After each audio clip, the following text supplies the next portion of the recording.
इसके अलावा माल्टोज यानी कि एंड टर्म्स तक जुड़ा। हेलो बच्चों, वेलकम टू होराइजन क्लासेस। आज का हमारा टॉपिक है पॉलीसैकेराइड बायोमॉलिक्यूल्स। चैप्टर में कार्बोहाइड्रेट के अंदर हम लोग पढ़ते हैं। कार्बोहाइड्रेट के बारे में, मोनोसैकेराइड और ऑलिगोसैकेराइड के बारे में ऑलरेडी मैंने बता रखा है। तो आज करेंगे पॉलीसैकेराइड। पॉली का मतलब यहां पर हो गया बहुत सारे मॉलिक्यूल। पॉली का मतलब हो गया बहुत सारे मॉलिक्यूल। किसके बहुत सारे?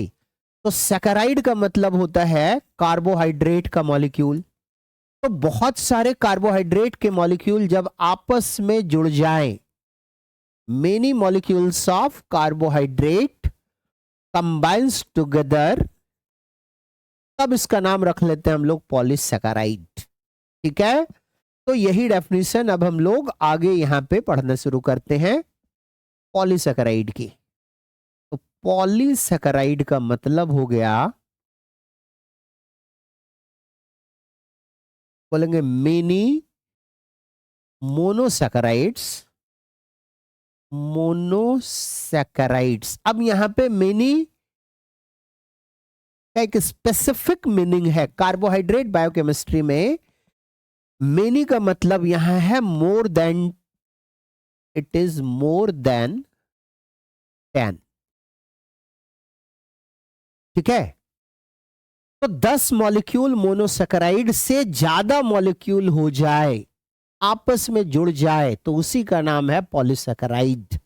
Many monosaccharides are combined together, combined together, combined together by glycosidic bond. Glycosidic bond. अब ये ग्लाइकोसिडिक बॉन्ड क्या होती है अभी मैं समझाता हूं।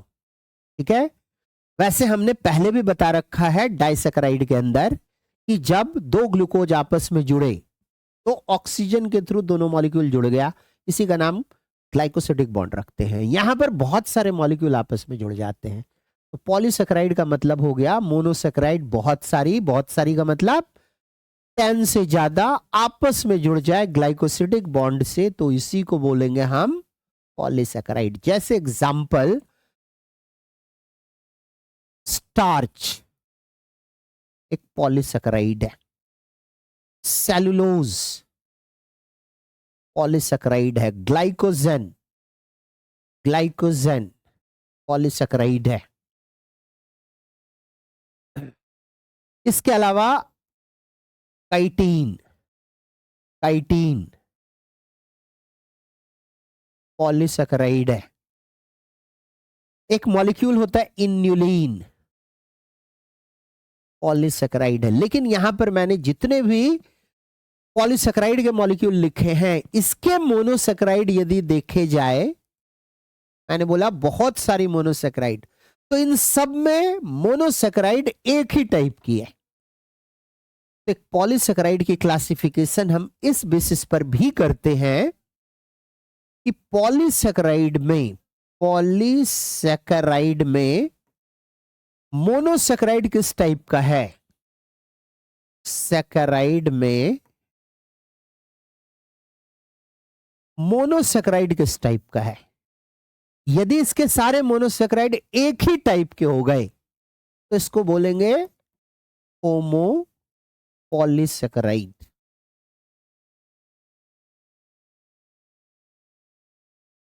बोलेंगे similar type of monosaccharides are joined by glycosidic bond. ठीक है, लेकिन उनमें से कोई भी दो अलग हो गया तो इसको बोल देंगे हम हेटेरोपॉलीसैकेराइड है, हेटेरोपॉलीसैकेराइड।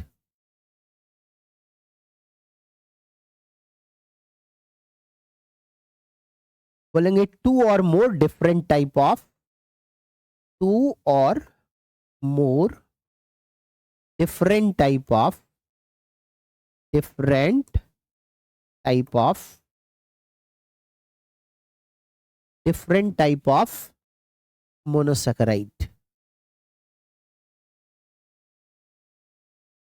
जैसे बैक्टीरिया की सेल वॉल भी बनी होती है कार्बोहाइड्रेट की, लेकिन वहां पर सेलुलोज नहीं होता है।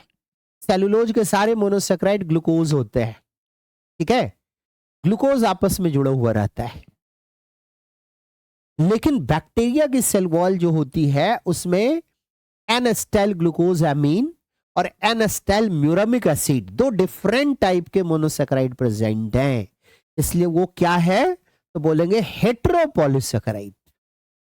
और ऐसे पॉलीसैकेराइड को, बैक्टीरिया के पॉलीसैकेराइड को म्यूकोपॉलीसैकेराइड कहा गया है। पॉलीसैकेराइड, म्यूकोपॉलीसैकेराइड कहा गया है। तो बैक्टीरिया की पॉलीसैकेराइड एक म्यूकोपॉलीसैकेराइड है, ठीक है, म्यूकोपॉलीसैकेराइड है। और भी एग्जाम्पल हो सकता है इसका, जैसे सेल वॉल में सेलुलोज के अलावा हेमीसेलुलोज होती है, हेमीसेल्युलोज, तो वो हेमीसेलुलोज भी हेटेरोपॉलीसैकेराइड है। एक आर्टिफिशियल स्वीटनर में यूज किया जाता है एस्पार्टम, एस्पार्टम, ASPARTEM, एस्पार्टम, ये आर्टिफिशियल स्वीटनर है, आर्टिफिशियल स्वीटनर। तो इस आर्टिफिशियल स्वीटनर में प्रेजेंट होती है बहुत सारे ग्लूकोज, बहुत सारे फ्रक्टोज। तो ग्लूकोज की दो या दो से ज्यादा यूनिट एक साथ जुड़ी हुई रहे तो उतने पार्ट को बोल देते हैं हम लोग, जैसे फ्रक्टोज जुड़ा है तो फ्रक्टन, ग्लूकोज जुड़ा है तो ग्लूकैन, मैनोज जुड़ा है तो मैनन। तो इन सारे मॉलिक्यूल के जुड़ने से एस्पार्टम की फॉर्मेशन होती है। आर्टिफिशियल स्वीटनर है जिसमें फ्रक्टन, मैनन, गैलेक्टन ये सारे प्रेजेंट होते हैं, ठीक है। ये हेटेरोपॉलीसैकेराइड का एग्जांपल हो गया। तो हमें यहां पर पॉलीसैकेराइड में मेनली ये होमोपॉलीसैकेराइड वाला मॉलिक्यूल पढ़ना है, जो स्टार्च, सेलुलोज, ग्लाइकोजन, काइटिन, इन्युलिन, इनकी कंपोजिशन पढ़नी है, क्योंकि ये तो डिफरेंट है, ये अपने सिलेबस में नहीं है। हेटेरोपॉलीसैकेराइड एग्जांपल पढ़ लेना है सर, लेकिन ये कैसा स्ट्रक्चर वाला होता है ये हमें पढ़ना है। तो देखो ध्यान से समझना है। मोनोसैकेराइड ग्लूकोज समझ सकते हैं या फ्रक्टोज समझ सकते हैं। जब भी पॉलीसैकेराइड में इसका डायग्राम बनाया जाएगा तो मोनोसैकेराइड के स्ट्रक्चर, जैसे मान लो रिंग स्ट्रक्चर हम ड्रॉ कर रहे हैं और ये सारे आपस में जुड़े हुए हैं, तो जो नंबरिंग दी जाती है राइट साइड से नंबरिंग देते हैं हम। इसमें जैसे मान लो ये वाला ग्लूकोज स्ट्रक्चर है, तो ग्लूकोज के स्ट्रक्चर जब पॉलीसैकेराइड में बनाएंगे तो फर्स्ट नंबर राइट साइड ही लिखना पड़ेगा। वैसे मोनोसैकेराइड में जिधर मर्जी उधर बना लो, लेफ्ट साइड से भी नंबरिंग कर सकते हैं, बट पॉलीसैकेराइड बनाने का एक रूल है कि हमेशा राइट साइड में ही लिया जाता है। यानी कि इसके बाद जब बॉन्ड की फॉर्मेशन होगी तो सेकंड, थर्ड, ये फोर्थ कार्बन वाला यहां पे बॉन्ड की फॉर्मेशन करेगा।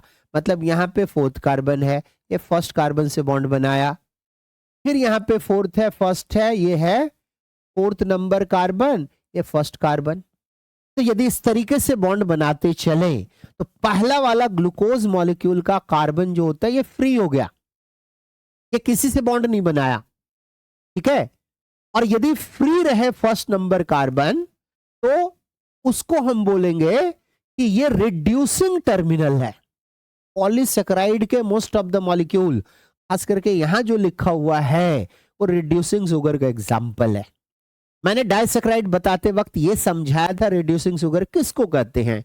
तो रिड्यूसिंग शुगर एक बार मैं फिर से बता दे रहा हूं कि रिड्यूसिंग शुगर बोला जाता है यदि एल्डिहाइड या कीटोन ग्रुप कार्बोहाइड्रेट की फ्री रहे, इसलिए all monosaccharides are reducing in nature. मैंने ऐसा बता दिया था, फिर से मैं बोल दिया ये। लेकिन यदि वो बॉन्ड बना लिया पहला नंबर कार्बन जहां पर कि फंक्शनल ग्रुप है। और फ्रक्टोज की बात करें तो दूसरा नंबर कार्बन, फ्रक्टोज का दूसरा नंबर कार्बन बॉन्ड बना ले, ग्लूकोज या गैलेक्टोज का फर्स्ट नंबर कार्बन बॉन्ड बना ले, तो वो रिड्यूसिंग शुगर नहीं रहेगा, ये नॉन रिड्यूसिंग बन जाएगा।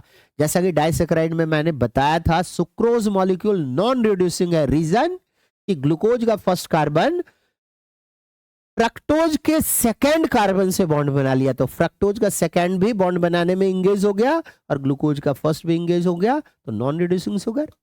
लेकिन माल्टोज में मैंने बोला था ये नॉन रिड्यूसिंग है, सॉरी माल्टोज रिड्यूसिंग शुगर है। कैसे? तो माल्टोज में ग्लूकोज मॉलिक्यूल की फोर्थ नंबर कार्बन दूसरे वाले ग्लूकोज के फर्स्ट कार्बन से जुड़ा हुआ है, मतलब एक ग्लूकोज का फर्स्ट कार्बन फ्री है, मतलब 50% मॉलिक्यूल फ्री एल्डिहाइड वाला है, इसलिए माल्टोज कैसा शुगर है? बोलेंगे रिड्यूसिंग शुगर। लेकिन पॉलीसैकेराइड में कभी कभी मोर देन 1000 मॉलिक्यूल्स प्रेजेंट होते हैं, और मोर देन 1000 में से एक मॉलिक्यूल ग्लूकोज का यदि फ्री रखे अपना एल्डिहाइड ग्रुप या फर्स्ट नंबर कार्बन, तो 1000 में से मोर देन 1000 होती है मैंने बोला, लेकिन 1000 में से एक भी यदि फ्री है तो परसेंट निकालेंगे तो 0.01% हुआ। तो ऐसे शुगर को नहीं बोलेंगे कि रिड्यूसिंग है, ये नॉन रिड्यूसिंग शुगर कहलाएगा।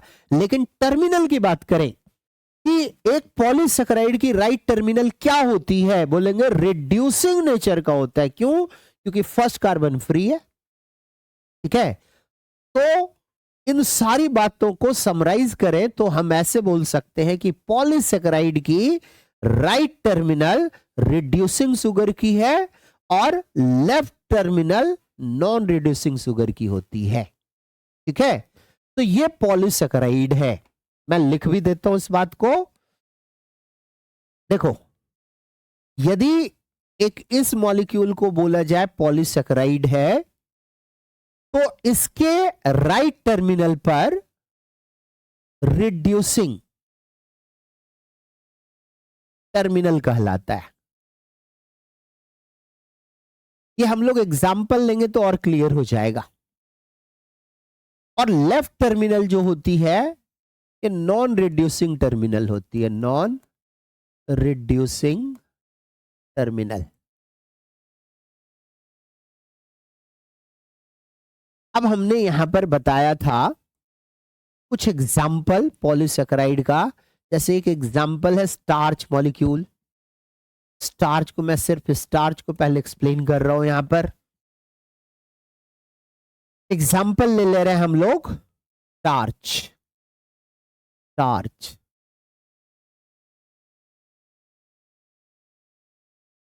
तो स्टार्च मॉलिक्यूल जो होती है बहुत सारे ग्लूकोज मॉलिक्यूल के आपस में जुड़ने से बनता है। ग्लूकोज कौन सा वाला? अल्फा डी ग्लूकोज वाला। अल्फा डी ग्लूकोज जब बहुत सारे का मतलब मोर देन 10, हालांकि स्टार्च के अंदर more than 1000 glucose molecule present होते हैं। अब ये ग्लूकोज मॉलिक्यूल कभी कभी स्ट्रेट चेन में जुड़ा रहता है और कभी कभी ब्रांच भी हो जाती है।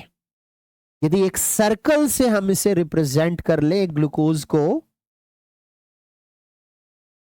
ये ग्लूकोज है, तो ग्लूकोज यदि सिर्फ आपस में 1414 लिंकेज से जुड़ी हुई है तो स्ट्रेट चेन वाला होगा, लेकिन इसमें ब्रांचिंग भी हो सकती है कि ये ग्लूकोज मॉलिक्यूल ब्रांच भी बना लिया, जैसे यहां पे इसकी ब्रांच हो गई। हो सकता है ब्रांच का भी ब्रांच हो जाए। ठीक है, हो सकता है ब्रांच का भी ब्रांच बन जाए, सिंपल या कॉम्प्लिकेटेड ब्रांच हो जाए। तो स्टार्च मॉलिक्यूल इस बेसिस पर दो डिफरेंट टाइप की होती है। यदि स्ट्रेट चेन वाला रहा तो इसका नाम अमाइलोज, और यदि ब्रांच वाला रहा तो अमाइलोपेक्टिन। ये अमाइलोपेक्टिन है।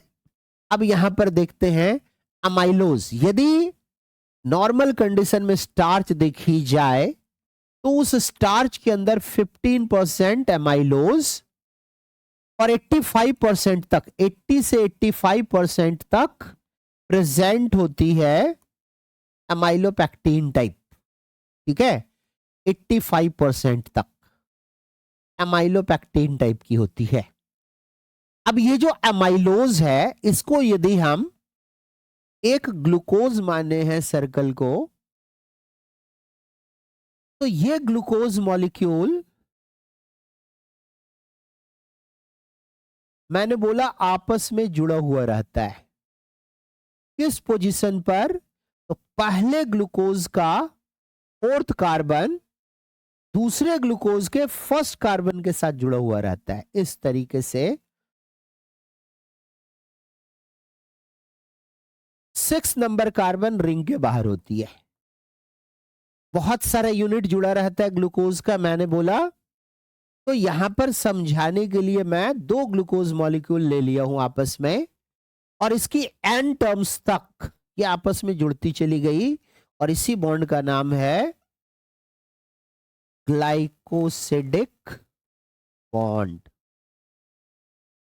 बाकी पोजीशन जैसा कि पहले बता दिया गया है,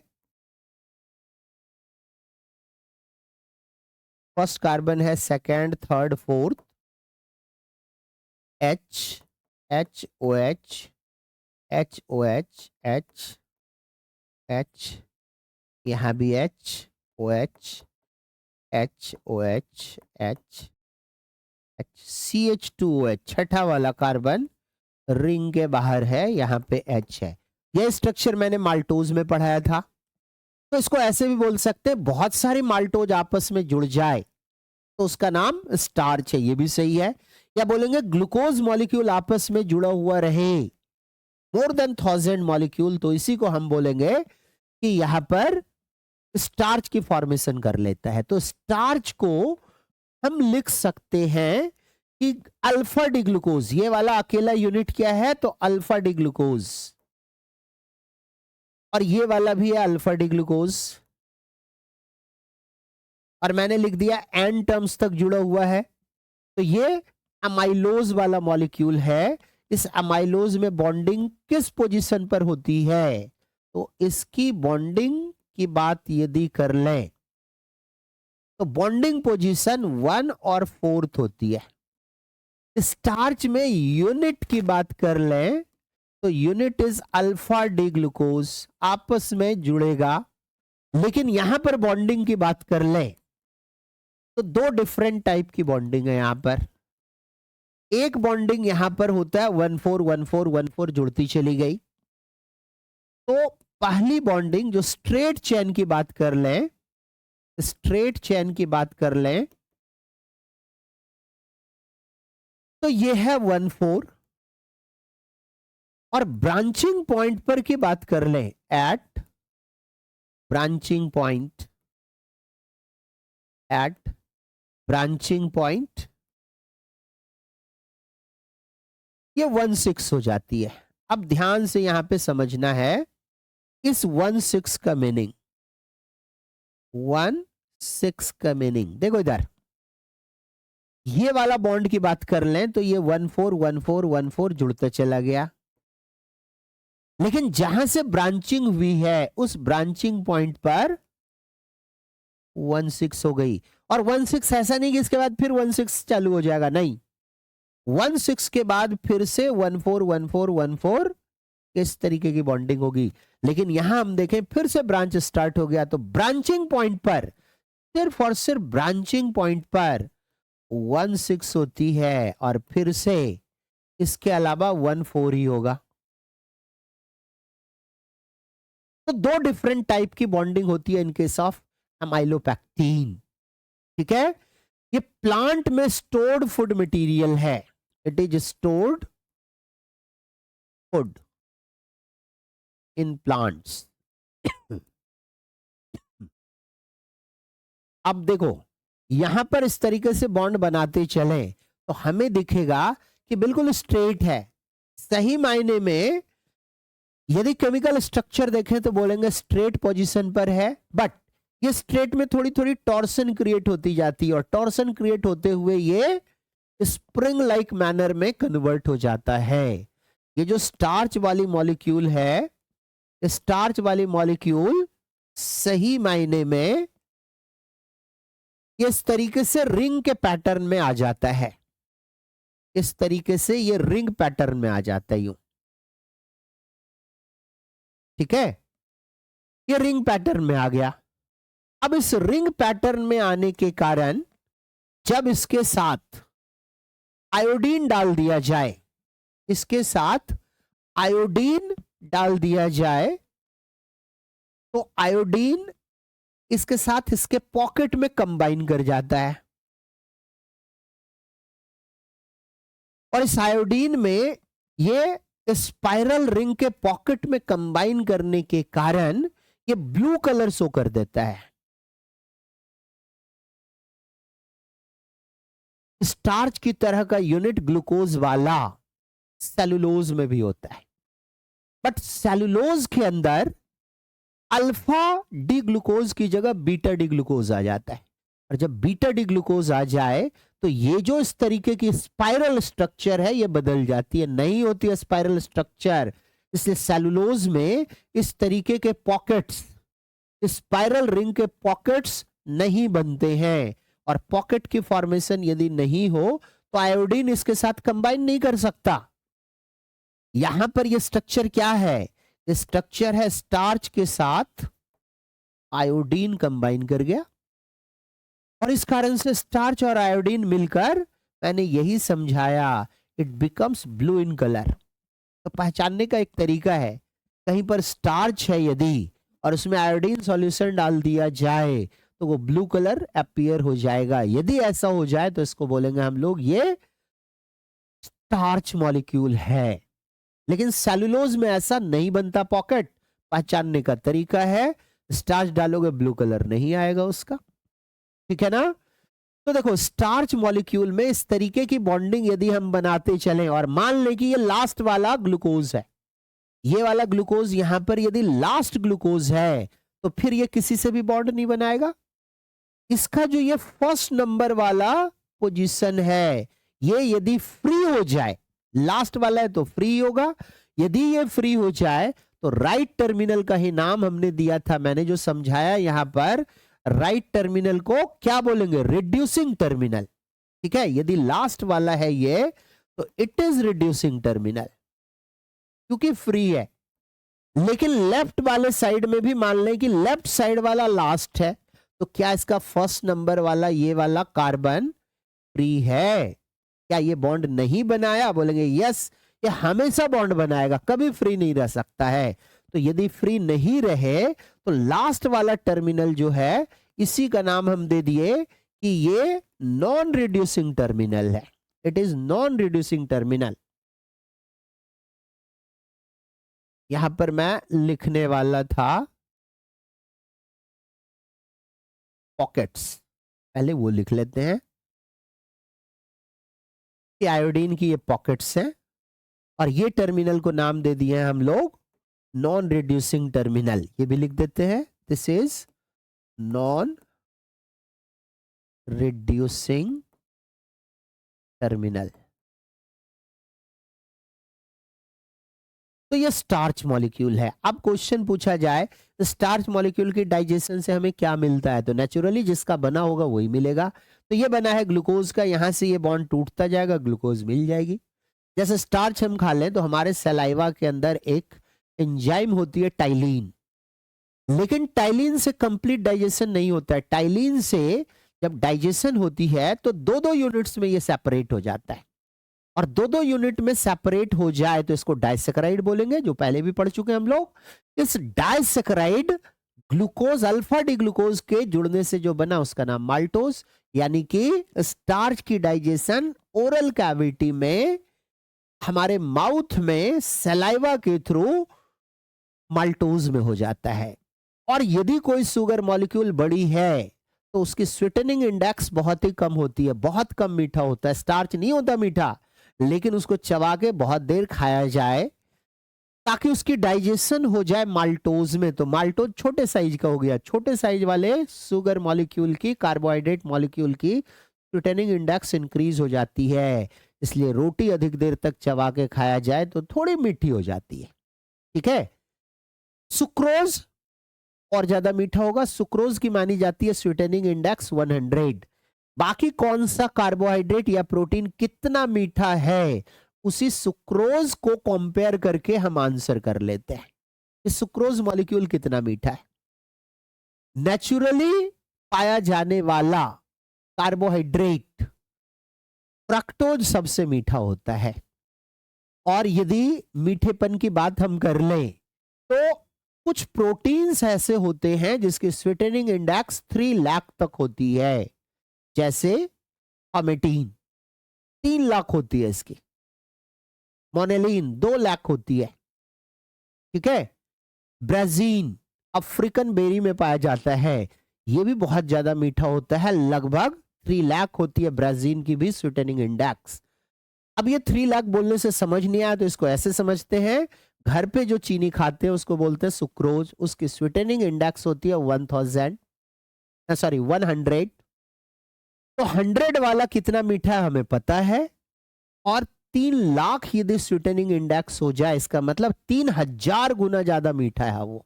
इतना ज्यादा मीठा होता है, प्रोटीन होता है। आर्टिफिशियल स्वीटनर में पहले इस्तेमाल किया जाता था सैकरीन, देखा गया कि उससे कैंसर हो जाती है, इसलिए अब सैकरीन इस्तेमाल नहीं करते हैं। उस सैकरीन की भी स्वीटनिंग इंडेक्स देखी जाए तो 50,000 से 55,000, मतलब 500 to 550 टाइम्स ज्यादा स्वीटर होता है घर वाले चीनी से, सुक्रोज जिसे बोला जाता है, टेबल शुगर जिसे बोला जाता है। ठीक है। तो हम लोग कर रहे थे पॉलीसेकेराइड। उस पॉलीसेकेराइड के पहले मॉलिक्यूल के बारे में हमने यहां पे बता दिया कि स्टार्च ऐसा ऐसा होता है। अब दूसरा मॉलिक्यूल हम लोग यहां पे पढ़ते हैं सेलुलोज, और ये देखते हैं कि सेलुलोज इस स्टार्च से कैसे अलग है।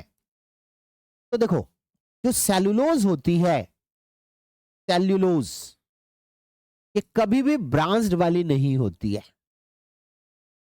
सेल्यूलोज हमेशा अनब्रांच्ड होता है, अनब्रांच्ड। इसकी यूनिट की बात की जाए तो इसमें अल्फा डी ग्लूकोज की जगह बीटा डी ग्लूकोज होता है। और बॉन्डिंग पोजीशन की बात की जाए तो मैंने पहले ही बताया अनब्रांच्ड है, यानी एक ही टाइप की बॉन्डिंग है यहां पर, और वो 1,4 वाली होती है। बॉन्डिंग पोजीशन यदि देखी जाए तो 1,4 1,4 1,4 आपस में जुड़ी रहती है।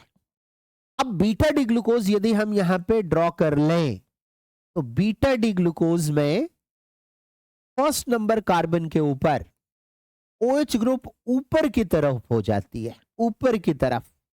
पहले मैं 2 मॉलिक्यूल को यहां पे जोड़ के बताता हूं कि ये किस तरीके की बॉन्ड बनाएगा।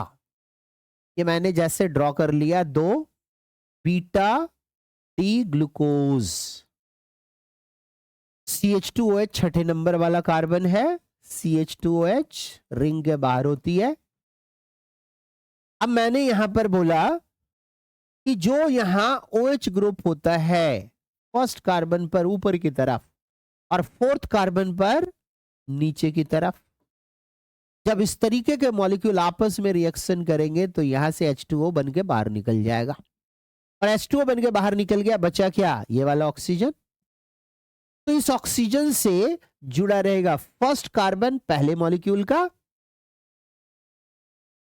ऊपर से नीचे की तरफ एक क्रॉस बॉन्डिंग से जुड़ा रहता है। और इस क्रॉस बॉन्डिंग की वजह से जो हम देखे थे स्टार्च के अंदर, मैंने बोला था थोड़ा थोड़ा टॉर्सन क्रिएट होती जाती है, और उसकी जगह से वह स्पाइरली अरेंज हो जाता है, पॉकेट्स बन जाते हैं। यहां पर ऐसा कोई पॉकेट वगैरह नहीं बनेगा, और इसकी वजह से हम बोलेंगे कि यहां पर एक बॉन्ड की फॉर्मेशन हो गई है और ये क्रॉस बॉन्डिंग बन गया। इस तरीके से फर्स्ट नंबर कार्बन पहले मॉलिक्यूल का फोर्थ नंबर कार्बन के साथ जाके बाइंड कर लिया, और इस तरीके की बॉन्डिंग कंटिन्यूअस होती जाए। More than 1000 molecules, 6 to 7,000 molecules तक प्रेजेंट होते हैं यहां पर बीटा डी ग्लूकोज वाला मॉलिक्यूल, तो एन टर्म्स तक यदि यहां पर प्रेजेंट रहे, बीटा डी, एक एक यूनिट को क्या बोलेंगे हम लोग, this is beta D glucose. ये वाला है beta glycosidic bond, beta glycosidic bond.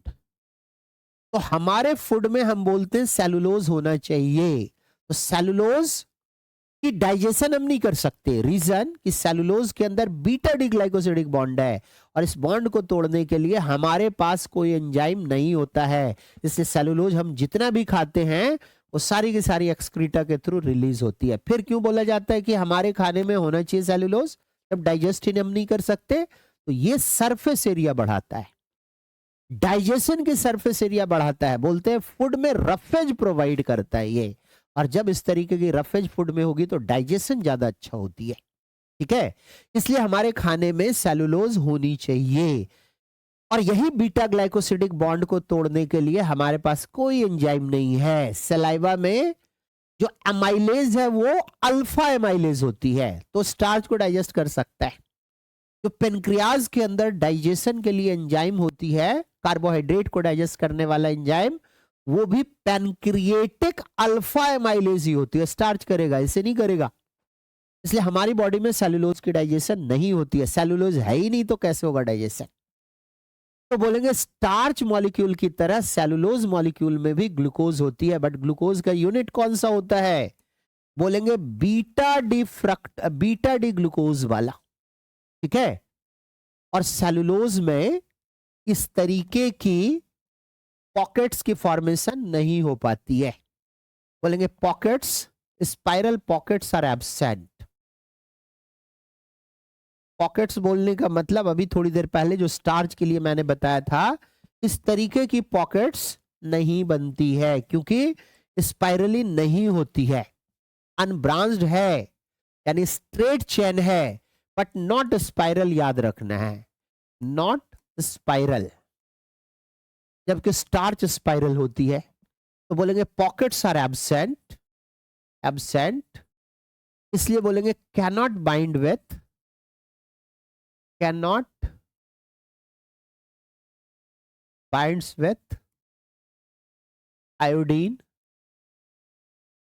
Iodine के साथ ये बाइंड नहीं कर सकता है, और आयोडीन के साथ बाइंड नहीं करेगा तो बोलेंगे cannot produce, cannot produce blue colour, blue colour with iodine, with iodine, ठीक है। सेलुलोज के साथ आयोडीन नहीं जुड़ सकती है। यहां भी राइट साइड टर्मिनल यदि देखें तो इसका भी नाम रिड्यूसिंग होगा, लेफ्ट साइड वाला नॉन रिड्यूसिंग टर्मिनल होगा। ये एक रूल बनाया गया कार्बोहाइड्रेट में पॉलीसेकेराइड के स्ट्रक्चर को एक्सप्लेन करने के लिए। तो मैंने यहां पर अभी दो स्ट्रक्चर बता दिया होमोपॉलीसेकेराइड की, एक तो स्टार्च और दूसरा सेलुलोज। अब तीसरा पढ़ लेते हैं ग्लाइकोजन। तो जो ग्लाइकोजन हमारे पास होती है उसके स्ट्रक्चर, ग्लाइकोजन के स्ट्रक्चर जो स्टार्च में ब्रांच वाले स्टार्च होती है उसकी तरह से होती है, ठीक है। बोलेंगे structure is similar to amylopectin, amylopectin, यानी ग्लाइकोजन हमेशा ब्रांच्ड ही होता है, इट इज ऑलवेज ब्रांच्ड, और ये स्टोर्ड होता है हमारे लिवर में, स्टोर्ड इन लिवर, और लिवर यदि फिलअप हो जाए तो मसल्स में चला जाता है ये स्टोर होने के लिए, और मसल भी भर जाए तब ये कन्वर्ट हो जाता है फैट में, ग्लाइकोजन फैट में बदल गया, ठीक है। लाइपोजिनेसिस हो जाती है, फैट टिश्यू इंक्रीज होने लगता है। तो ग्लाइकोजन हमारे लिवर में है, मसल्स में है, मतलब एनिमल बॉडी में है, स्टार्च के अमाइलोपेक्टिन की तरह का स्ट्रक्चर है, इसलिए ग्लाइकोजन को एनिमल स्टार्च कहा जाता है। अब मैंने अमाइलोपेक्टिन के स्ट्रक्चर पहले ही डिस्क्राइब कर दिया है यहां पर कि वो ब्रांच वाले स्ट्रक्चर है। ये एक एक सर्कल ग्लूकोज को रिप्रेजेंट कर रहा है और इस तरीके से ब्रांचिंग है। तो यहां भी क्वेश्चन यदि हमारे से पूछा जाए कि ब्रांचिंग पॉइंट पर कौन सी बॉन्ड है, तो यहां भी 1,6 बोलेंगे। स्ट्रेट चेन में कौन सी बॉन्ड है, 1,4 बॉन्ड है। ठीक है, तो यह तीसरा मॉलिक्यूल हो गया ग्लाइकोजन। इसके अलावा मैंने बता रखा है यहां पर कि जो पॉलीसेकेराइड होती है उसमें काइटीन मॉलिक्यूल भी होमोपॉलीसेकेराइड ही है। बहुत पुरानी एनसीईआरटी आप देखोगे तो काइटीन मॉलिक्यूल को हेटेरोपॉलीसेकेराइड कैटेगरी लिख दिया गया है, जो ठीक नहीं है। नई वाली एनसीईआरटी में इसकी करेक्शन कर दी गई है, तो ध्यान रखना है। तो काइटीन यहां पर एक होमोपॉलीसेकेराइड है, ऐसा हम बोलेंगे। काइटीन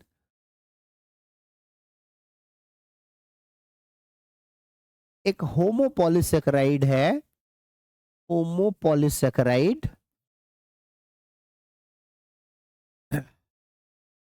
जिसकी यूनिट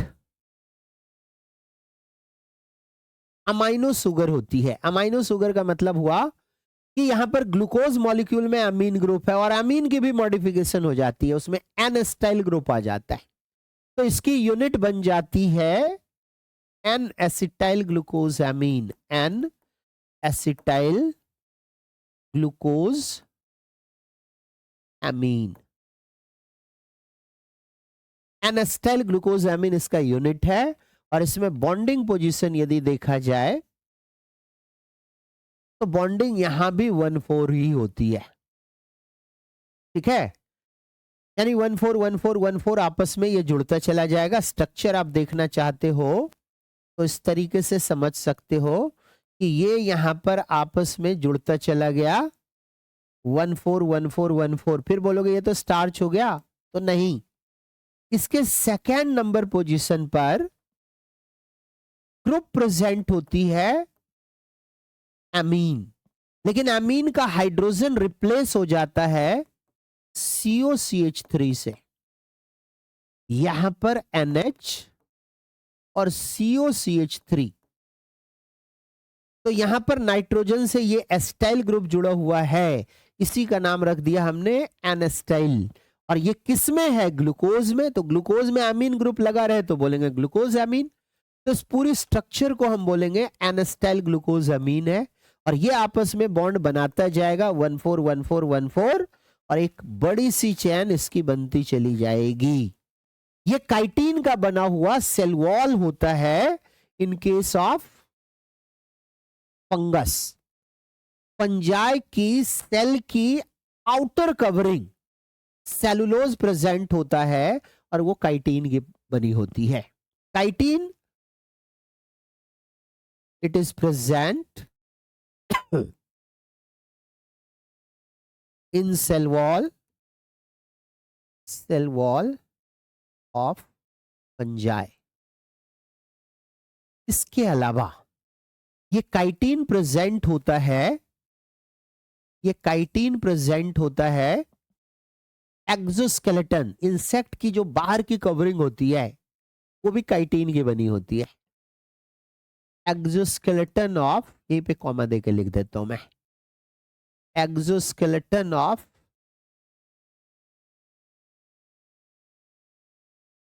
इंसेक्ट, इंसेक्ट की एक्सोस्केलेटन में होती है प्रेजेंट।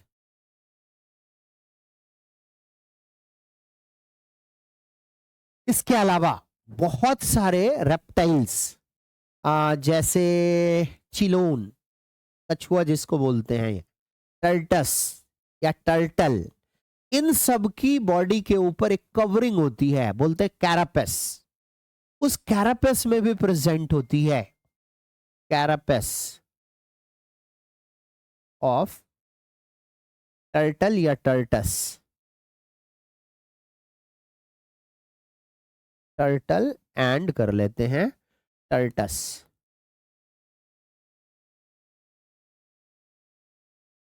तो ये काइटीन है। इसमें सबसे इंपॉर्टेंट बात हो गई, चूंकि पुरानी एनसीईआरटी में ये ठीक नहीं लिखा हुआ है, हेटेरोपॉलीसेकेराइड लिखा हुआ है, तो मैं इसको अंडरलाइन कर लेता हूं। नेक्स्ट मॉलिक्यूल हमारा है इन्युलिन। इन्युलिन एक पॉलीसेकेराइड तो है, लेकिन बहुत बड़े साइज की पॉलीसेकेराइड नहीं है। ये एक मॉडरेट साइज की पॉलीसेकेराइड है, moderate polysaccharide, moderate sized polysaccharide. और यहां पर जिसमें यूनिट्स प्रेजेंट होते हैं, ग्लूकोज की जगह फ्रक्टोज होता है, और फ्रक्टोज में भी बीटा डी फ्रक्टोज होती है, beta D fructose, beta D fructose.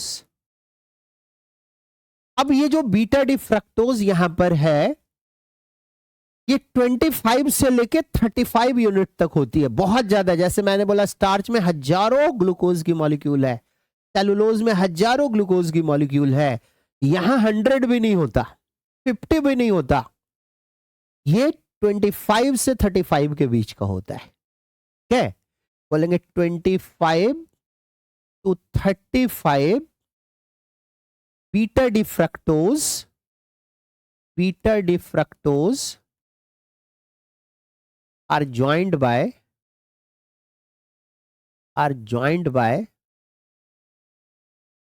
glycosidic bond, glycosidic bond। ठीक है, और इस तरीके से एक मॉडरेट साइज की पॉलीसेकेराइड बन जाती है। मैंने पहले ही बता दिया कि most of the polysaccharide are non reducing sugar, ये भी नॉन रिड्यूसिंग शुगर है। और फोटोसिंथेसिस में ग्लूकोज की जब प्रोडक्शन होती है तो ग्लूकोज नहीं भेजा जाता, क्योंकि ग्लूकोज रिड्यूसिंग शुगर है, एक्टिव शुगर है। ग्लूकोज को पहले कन्वर्ट कर लिया जाता है नॉन रिड्यूसिंग शुगर में, जैसे ये स्टार्च में बदल जाएगा, और स्टार्च के फॉर्म में ट्रांसफर होती है, या फिर सुक्रोज के फॉर्म में ट्रांसफर होती है। सुक्रोज भी नॉन रिड्यूसिंग है, मैंने बता रखा है। और एक डाहलिया जैसे प्लांट में, डाहलिया के रूट में प्रेजेंट होती है ये। ठीक है, इसका सोर्स जो है कैसे लिख देता हूं मैं, it is present in root of dahlia. आया कहां से, तो डाहलिया प्लांट के लीफ में जब फोटोसिंथेसिस होती है, तो फोटोसिंथेटिक प्रोडक्ट, मतलब ग्लूकोज की बात कर रहे हैं, वो ग्लूकोज अपने आप को पहले कन्वर्ट कर लेता है इन्युलिन में, और इन्युलिन के फॉर्म में ट्रांसफर करता है, रूट में जाके ये स्टोर्ड हो जाती है। प्रेजेंट से ज्यादा अच्छा वर्ड लिख सकते हैं स्टोर्ड। ठीक है, फूड प्रोडक्ट की तरह ये स्टोर्ड हो जाता है, और इसका इस्तेमाल किया जाता है किडनी नॉर्मल फंक्शन कर रहा है नहीं कर रहा है इसको चेक करने के लिए। चूंकि मॉडरेट साइज का है, तो किडनी के अंदर जो पोडोसाइट्स लगे होते हैं, उस पोडोसाइट से कुछ स्पेसिफिक रेट से ये गिरता रहता है नेफ्रॉन के अंदर। ठीक है, बहुत बड़ा साइज नहीं है, बहुत छोटा साइज नहीं है। जैसे ग्लूकोज बहुत छोटा साइज है, इसलिए ग्लूकोज फिल्टर नहीं हो सकता, ग्लूकोज नेफ्रॉन से चला आता है उसके टिब्यूल के अंदर, लेकिन इन्युलिन पूरा का पूरा नहीं आ सकता, एक मॉडरेट रेट से आ रहा है। यदि मॉडरेट रेट से ये आ रहा है, तो अमाउंट इसकी फिक्स होगी कि कितनी होनी चाहिए। यदि बढ़ जाए, इसका मतलब नेफ्रॉन के पोडोसाइट धीरे धीरे डैमेज होने लगे, मतलब किडनी खराब होने लगा। उसको चेक करने का एक तरीका है, तो बोल सकते हैं it is used to check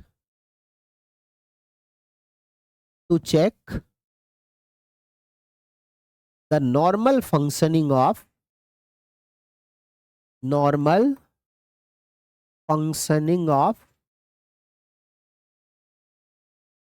kidney. Kidney के नॉर्मल फंक्शनिंग के लिए यूज करते हैं इन्युलिन को। अच्छा, मैंने यहां पे बताया कि इन्युलिन जो होती है यहां, ये 25 से 35 बीटा डी फ्रक्टोज आपस में जुड़े रहते हैं ग्लाइकोसिडिक बॉन्ड के थ्रू। तो इस ग्लाइकोसिडिक बॉन्ड की पोजीशन यदि हम देख लें, ये भी मैं लिख देता हूं, बॉन्डिंग पोजीशन। तो फ्रक्टोज में एक फ्रक्टोज का फर्स्ट नंबर कार्बन दूसरे फ्रक्टोज के सेकंड वाले कार्बन से जुड़ा हुआ रहता है, यानी फर्स्ट वाला फ्री नहीं है, सेकंड वाला फ्री नहीं है। इसका मतलब कि ये नॉन रिड्यूसिंग शुगर है, क्योंकि फ्रक्टोज में सेकंड पोजीशन पर कीटोन ग्रुप आ जाती है। ठीक है, तो इस तरीके से हम लोग यहाँ पे कंप्लीट कर लिए हैं अपनी एनसीईआरटी बुक में जितना भी दिया हुआ है होमोपॉलीसेकेराइड का एग्जाम्पल। पॉलीसेकेराइड के अंदर होमोपॉलीसेकेराइड का एग्जाम्पल दिया हुआ स्टार्च मैंने बता दिया, सेलुलोज, ग्लाइकोजन, काइटिन और इन्यूलिन। तो हमारा कार्बोहाइड्रेट वाला टॉपिक कंप्लीट हो चुका है इस बायोमॉलिक्यूल्स में। थैंक यू बच्चे, बाय बाय।